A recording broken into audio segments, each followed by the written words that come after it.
Hi everybody, thanks for joining us today. My name is Clémentine and I will be your host. Note that we cannot hear you as you are on mute, but if you have any question, feel free to use the chat window and we will address them at the end during an open Q&A session. Let's begin with today's speaker. Gary, Oliver, would you like to start?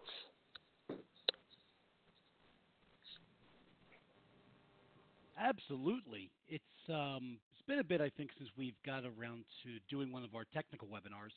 But my name is Gary Steer. I am, since our last time here, I'm now our Chief Operating Officer over at GSX. In the past, I was Office Servers and Services MVP, Exchange Ranger or Certified Masters, they used to call us. And I have a general enjoyment of torturing all things related to Office 365. Oliv? And I'd like to assist in that torture. So hi everyone, my name is Olivier. I'm responsible for the client satisfaction team at GSX. So that encompasses the support aspect and customer success.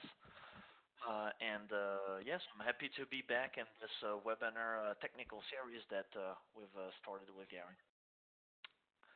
So thanks everyone for joining. The topic of the concept first for those of you who are new to this series. This is aimed to be a technical format, not product focused. So we actually will spend some time today in PowerPoint to make it easy on the results. But it will be a fun session, not too long. We've had a lot of fun in testing today's experiment. What we wanted to let you know is that please share with us any topics that you have in mind. This is what we use to make those sessions. We have a few ideas for the future, like video or desktop sharing, some Power BI tests. So there's always a lot of fun that we have in building those sessions, so your feedback is important. So we wanted to explain a little bit today's experiment. So today, the goal is to, what we've done in this experiment is test Teams against Skype. There's a lot of ways you can do that. You've probably seen a lot already online throughout the year on the features. What we've focused on, and we'll explain a bit more in a bit, was on the voice aspect and the performance. This is what we do best at GSX, testing the performance of different workloads from really a user experience standpoint. The reason for one of the reasons was really the adoption. I think Teams is one of the biggest platform that has been adopted this quickly for a long time. You might have seen different numbers, but there's a bit more than 300,000 organizations that are now using Teams. This from the estimations that different parties have made, this is a bit over 35 million users worldwide. We're still far from the 300 million exchange seats, but this is a huge adoption for a really new workload like Teams. So we heard a lot about it, and we wanted to make sure that you knew what it was going to be if you were to do the jump to Teams or if you already have made it. And also, we're talking a lot with Gary on the new Teams backend infrastructure. So I think, Gary, you wanted to say a few things on that. Yeah, if you read Microsoft's blog posting, articles that are out there, anecdotal information that we've seen in some other blogs, people are aware that Microsoft has made a significant investment in building out a newer generation of backend, unified communication architecture. But I think we've seen the same questions from our customers. Even if Teams is being adopted, they have a lot of vested interest in making sure that their voice infrastructure continues to function okay. So, the question of is it ready is something that we wanted to make sure we focused on today. Now, to be very specific and very clear, I'm not talking about pure feature parity. Microsoft is publishing a lot of information on that. There are, MVPs that have some blogs that are doing a very detailed spreadsheet tracking feature parity. We really wanted to focus on the performance quality here to see from really a voice performance standpoint, is this ready? How does it stand up to something that has been around a while, has been through the ringer, it's seen some torture, and to let us identify, will this platform support you, and will this new backend support you? Yeah, exactly. And I mean, as you've heard, obviously Teams is the place where Microsoft is doing a lot of investment for the future. Skype is still supported. There's no end of support date, anything like that. So both workloads are still very important. But what we wanted to do is put some facts on the emotions. This is what we do best in terms of performance monitoring. We heard everything in the opposite. Some people saying Teams is amazing, Skype is now horrible, or Skype is amazing and I don't like Teams. So there's a lot of myth and emotions that we've heard. So what we've done is you've seen in the past is actually gather some metrics, do some tests, run a good experiment. We wanted to verify a little bit what was called out, make sure, as Gary mentioned, that Teams is ready for you to migrate to and to use as the voice platform for the different calls. So here's a little bit what the experiment was about. So we've used, most of you are familiar with the GSX robot users, so we basically automated calls to be made from different locations, and the idea was to test different parameters. So we've run some calls in normal conditions. So the robot was doing every few minutes an actual call, so a Teams voice call and a Skype voice call from that location to the cloud, so doing a relay call simulating a conference call. And we've done that from a normal office, so kind of usual conditions. We also have done that in different use cases, like a very high latency, way over the 100 milliseconds. We've done that also blocking UDP. We've seen that in many large organizations where the client falls back to TCP. We've run that in a low bandwidth environment, limiting the bandwidth to a really low number. We've introduced some packet loss, and we've also run the test from what we call bad DNS configuration. So it's basically using a DNS that's very far away and basically having a high DNS resolution time. During that experiment, we've made a bit more than 200,000 calls. So just you see the use for an automating system. So what we'll do is I'll probably show you the dashboard, and then we'll start this kind of fight in between Skype voice and Teams voice. So just to show you, and I know it's might be a bit overwhelming, I just wanted to introduce a bit what we've been using and what you'll see throughout the different rounds in this battle. So what we typically do is that we gather all of our metrics in Power BI, so most of you must be familiar with that, and we look at different metrics for each of the calls. So every call that takes place, we measure the MOS. So if you're not familiar with the MOS, it stands for Mean Opinion Score, and it's really that grade from 0 to 5 that is kind of showing what would be the satisfaction of the user of that particular call. So anything above 4, it's a good call. Anything under, there might be some complaint or frustration from the user. So this is really the star that you see, at the end of a call. And this is actually coming from the Skype and Teams client directly, and it's computed based on different metrics.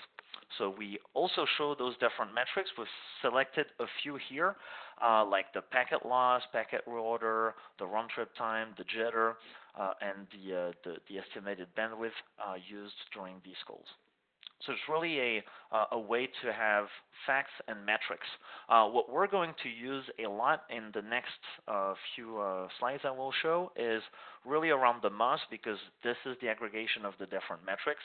So we're looking at the MOS average through the different calls. You see the red dotted line here representing the limits between a good call and a bad call. We have also focused on what we call the bad calls, so any call that the MOS score was under 4. And we're also looking at the standard deviation. So if you didn't like statistics at school, that is really meant to represent how it varies and deviate from the mean, from the average of the different calls. So it's a good way to understand the stability of the platform and of these calls. Okay, so in order to, I know there's a lot of metrics in there, so what we've done is actually focused on key specific ones. So let's start the find. So what we've done is we have different rounds for the different use cases, different metrics. We're going to go through each of them. As we go, please send any questions you have. Anything that you send in the chat, we'll make sure to answer as we go, or at least at the end of the webinar. So first round, what we call normal conditions. So this is the normal office. It's not necessarily the ideal condition. It's just normal conditions, office, usual pattern, within the week of Monday mornings are going to be more crazy than Friday at 7 p.m. This is the result. So we've run the test for approximately a month. So we have a good set of data. So what you see here is focused just on those normal conditions. So in between Skype and Teams, as you see in the middle graph, the MOS average is pretty much 4.3. This is kind of expected. You can't really get better than 4.4 in a computed MOS. No big difference between Skype and Teams. Now, if we look at the standard deviation, there's a tiny bit more on Skype, so it might vary a bit more and have, some results a bit further from the average. And the bad call is pretty similar over that period. There's one more bad call on Skype.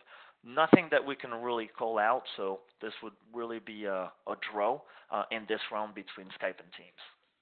Now, so before we go on, I want to throw in some anecdotal information that is outside of our particular survey here. When I looked at my, so one of the things I think that helped push us towards wanting to actually take the time and do a formalized result set is the fact that I had noticed in an environment that I have running, which is more or less my own private lab, but where I've run some of our earlier code, I've got about 5 months of data, but it's not as clean as what you see inside of this particular screen here. However, I've got about a 7% variance where Teams is coming out about 7% better overall on the MOS. And the interesting thing, though, is that actually was slimming a bit towards the end.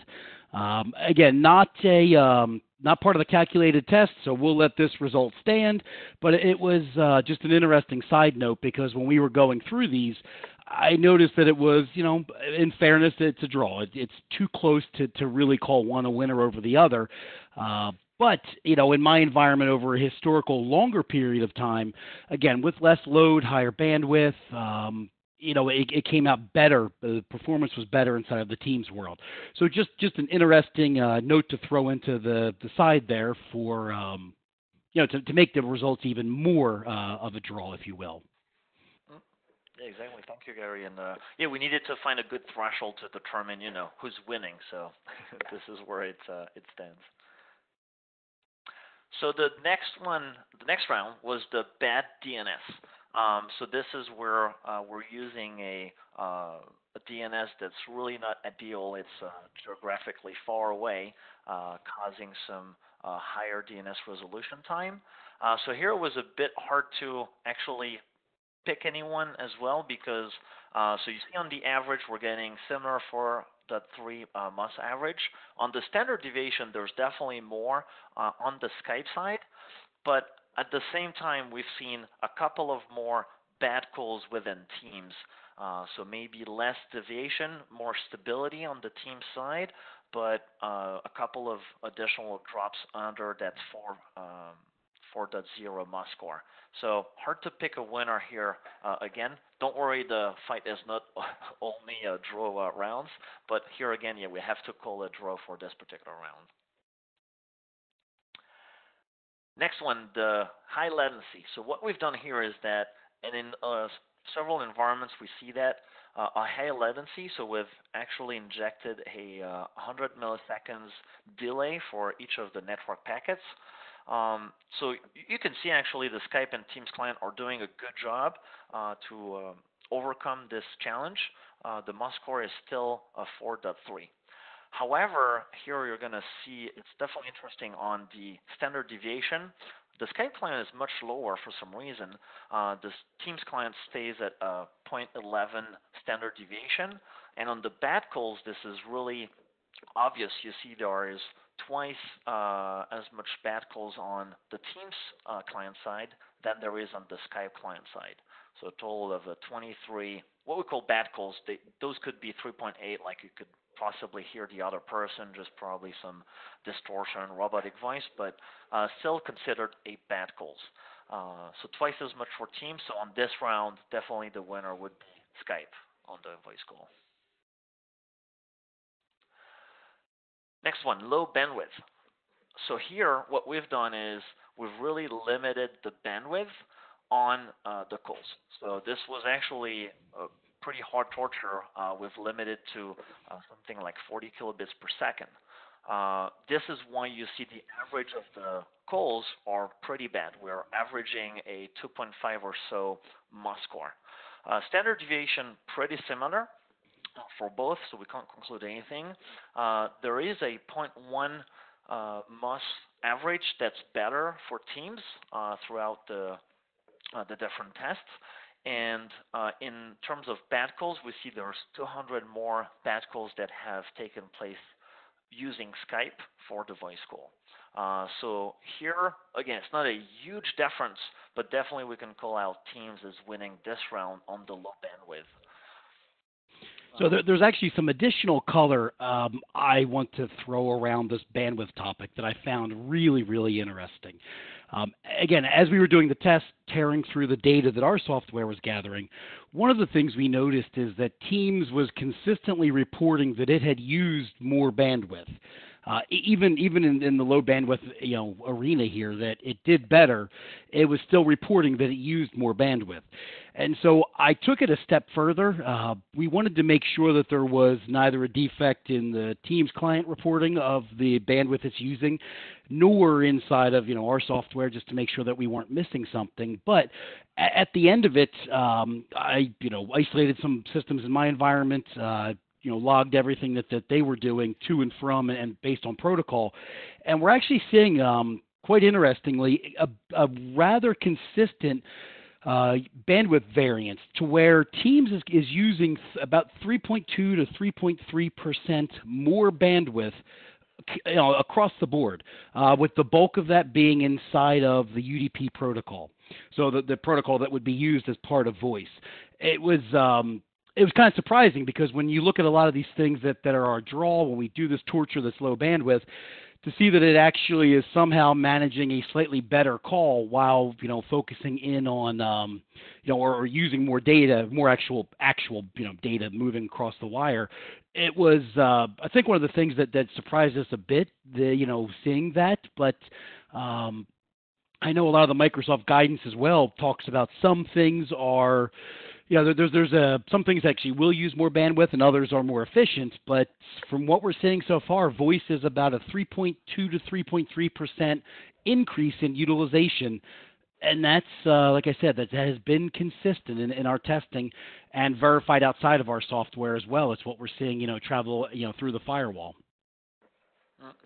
Yeah, it was definitely interesting to look at the different bandwidth metric, and I definitely recommend if you're planning going to Teams or even planning to go to Skype, look at the My Advisor and the different planning on the network aspect and especially the bandwidth, we do see varying results based on whether Teams or Skype is the picked platform. So yeah, Teams winning on this round, definitely a more effective use of similar bandwidth, even in a constrained bandwidth environment like this particular round. And as a side note too, and Olivia, you can just, it's okay if you move along to the next slide. But one thing that we want to note it, just call out as well. We also tracked the codec that was used on the call. I don't believe that we saw any statistically viable variance. Most of the calls were either in Silk or G722, if I recall correctly. So it wasn't really that there's a significant variance in which codec was being chosen either. Just interesting findings to kind of report back as we move through these. Yeah, we looked at another good thing to point out, the codec, the ICE flag, the ICE warnings, and there was not too much we could really extract from that data. It looked pretty consistent. So next round, the high packet loss. So here we've injected about a 10% packet loss. This is why you see the MOS drop to 2.5. Pretty similar in between Teams and Skype. Tiny bit more standard deviation for Teams, but we're talking 0.01 on 0.50, so not enough to call it out. Same thing on the bad calls. We've seen about 30 more bad calls on Skype, but out of almost 6,000, you can't really determine anything. So here again, we'll call it a draw. Round 6, TCP. So here we've blocked UDP in the environment. So the Skype and Teams client are falling back to TCP. This is the normal behavior you might even see on your environment. So here, interesting. The MOS average 4.3, what we expected, what you see in the normal conditions. There's nothing else than UDP being blocked that is done in the environment. However, it's totally obvious here when you look at the standard deviation, much more variance on the Skype side, 0.13, where Teams is really consistent on a 0.03 standard deviation. On the bad calls, hard to really say anything. We did see one bad calls happening on Skype. And this is something I think is consistent with what you've seen, Gary, in your environment you said for the past several months. And what we've seen during the experiment is there were a few blips here and there on Skype that we have not seen on the Teams platform. So definitely Teams a winner on that round. Yeah, I think in most cases, I mean, I know these numbers look small, and as you can see going through this so far, this is like, we were joking as we were running through the data that this is one of those boxing matches to this point that we've moved through that no one got knocked out immediately. I mean, so far, we're working through really technical variances. Up until this point, and since we're not done yet, but up until this point, I think, one of the things that we did see, even if it's small, is that, consistently or in most normalized, non-tortured, use cases, because we do like to see how we can break things. But in most use cases, the standard deviation is a little better on Teams. In other words, if you were to look at the calls, there's a bigger swing, so a much higher number potentially, or slightly higher number and a slightly lower number that balance out that average in the middle. But that standard deviation lets you know if it's really close to the average, or if we've got some swings that when you, put them together kind of give you the middle number. In a general, generalized statement, what we've seen is that Teams has a more consistent performance. In Skype, we're more likely to see some of these swings. No, indeed. So what we've done next is we had enough of those use cases. So what we've done is looked at particular metrics. So this is what you're going to see in the final 3-4 rounds. Here we're looking at the packet reorder. So this is across the 200,000 calls that we've made in the past month throughout the different use cases that we've presented. What you see here is the reorder ratio. So there was a couple of blips that you can see here on the graph that happened on the Skype endpoint that never happened on the Teams. And actually, if you remove those kind of outliers, you see the Skype platform has had a little bit more of the packet reorder ratio. This is actually a sum of the different percentages of packet reorder throughout the different calls. there's a clear difference between the Skype platform and Teams that is here on the right. You don't even see the number because it's so much lower than Skype. So definitely Teams winning the packet road or battle, if you want. The next one was the packet loss. So you can see here different experiment. There were some time with higher packet loss on some of the locations. Really a draw here. This is the sum across all of the calls of the percentage of the packet loss ratio, 106, so 1,000 and 1,000 on the Skype. So really a draw here as well. Round 9, latency. So on the round trip time, really, here again, a draw. Hard to distinguish anything. You just see a tiny bit more on the Skype round trip time. It's about, 15 more or so, but out of 1,000, it's less than 2%, so we can't really conclude much, so a draw. Before last one, the jitter. On the jitter, we see Teams. So again, you see we're dealing with small figures, but here it's 20-something, 25 out of 600. So this is almost a 5% better on Teams. So we can kind of distinguish the winner here. As Gary pointed out, this is really looking at detailed points from the judges. And the last one was the Moss score. So here, in this sample size, we've seen a 0.01 average more for Teams and a little bit more bad calls on the Skype platform. Again, you're seeing here that we're dealing with very small differences in between the Skype and the Teams platform, which I guess is a good thing overall for you to reassure everybody that, well, those are two good platforms, but overall in the Moss score, if we had to pick a winner, Teams would be one. So those were the different rounds that we've done. As you can see, it's not like it was a KO by any way. Really, both platforms have been really handling pretty good the torture that we've been putting them into. There was more times that we could call Teams to be winning on the low bandwidth, the TCP, the packet rotor, jitter, and Moss. Skype was only really beating Teams on the high latency for some reason. So if the winner would be Teams in this battle. Again, not a big KO that Skype was on the ground, but really just performing a bit better, more stable, I think, which confirms what Microsoft has communicated on, that Teams is really the Skype backend on a new infrastructure, highly scalable, all those microservices, and this is where all the investments are being done. So the judges are, how do you say, granting the win to Teams in this game.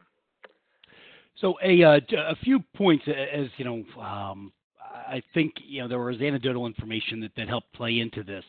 There were some questions that came through around where we did these tests from. Was QoS on? What was the delay? I can tell you I don't believe we have QoS turned on in our office in Nice, which is where these were run out of. Out of my environment, I know for a fact I do have QoS turned on the LAN.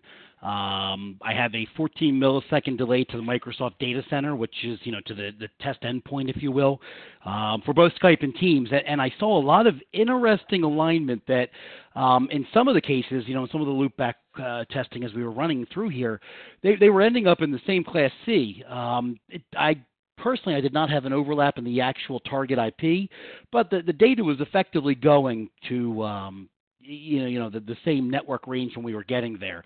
And yet, in my environment with QoS turned on, at least through the LAN, and I marked it to tag, but if you're coming in the Microsoft front door, even if my ISP accepted the tag, they would have disposed of it at the time that it got to the Microsoft Edge, since it didn't come in through ExpressRoute.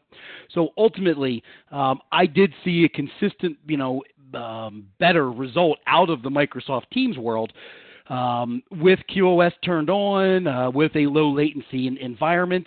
And I think that supports at least some of what we saw throughout here. I think the ultimate point that we want to make sure that we are very clear on, and something that we wanted to make sure everyone saw, is it's a little better at this point on voice in some conditions. I think I can prove that in really good conditions, maybe it's even a few percentage points better than that. It's a hard it's hard to guarantee that an enterprise has 300 megabits or 280 megabits of available bandwidth that's sitting there. So it's at the bare minimum here, if we're talking about is it viable, I think consistently we can show that it is absolutely viable with what we've come across. Yeah, I saw a few questions as well on how many calls were made for each of the rounds. So in total, we made about 200,000 calls throughout those 5 use cases you see here. So it was varying, but around 30,000 calls were made for each of the use cases. And on the overall metrics that we've looked at the end, that was done over the entire set of data, so the 200,000 calls. Yeah, the data I was mentioning out of my environment, which again, it was not designed to be clean, so other things at times could have gotten in the way, but it is a higher bandwidth, generally speaking, better performant connection, it's about 1.5 million calls that I've got over a 5-month window.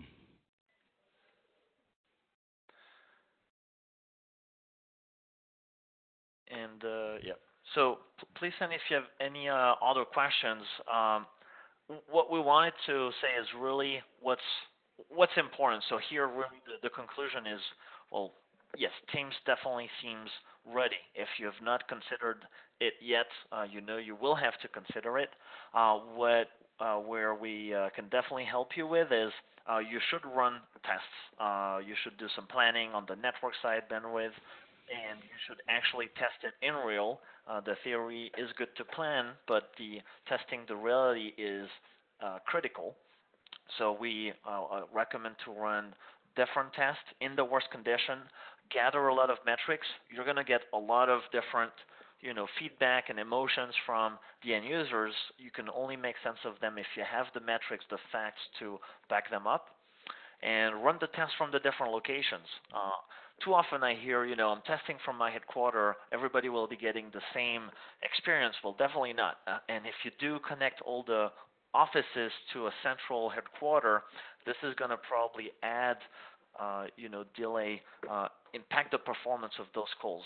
You hear often from Microsoft that you should egress as early as you can, and so definitely what I want to say is run your tests from the different locations, at least the critical locations, where you have a lot of users, or the ones that are a bit more remote and that have a direct connection to egress to internet.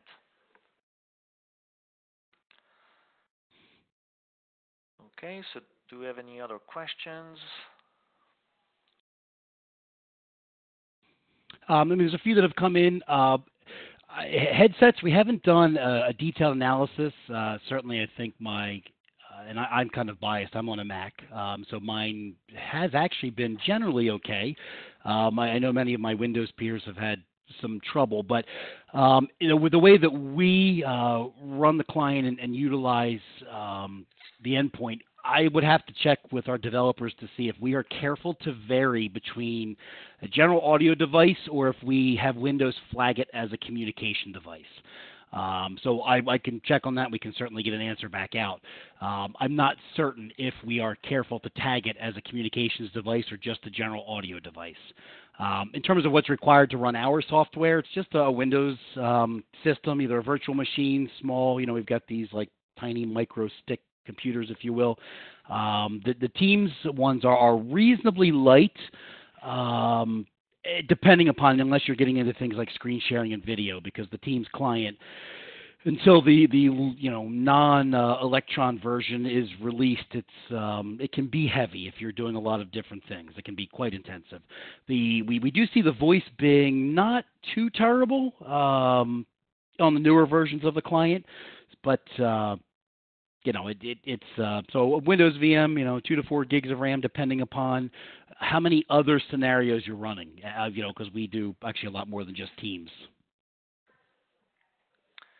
Yeah, and there was another question, and then we'll need to wrap up on the locations.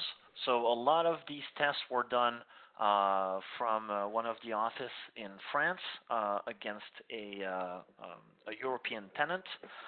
Some of the tests, as Gary mentioned, were done from the U.S. on a U.S. tenant.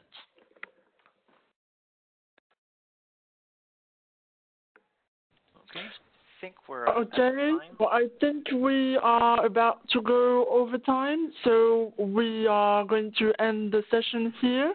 Thank you all for your questions and attending today's webinar. There's a short evaluation that's going to pop up in your browsers. It would be really nice if you could answer it so that we can tailor our next webinars to your needs. Thank you, Oliver and Gary, and thank you all. Yeah, thank you everyone for joining.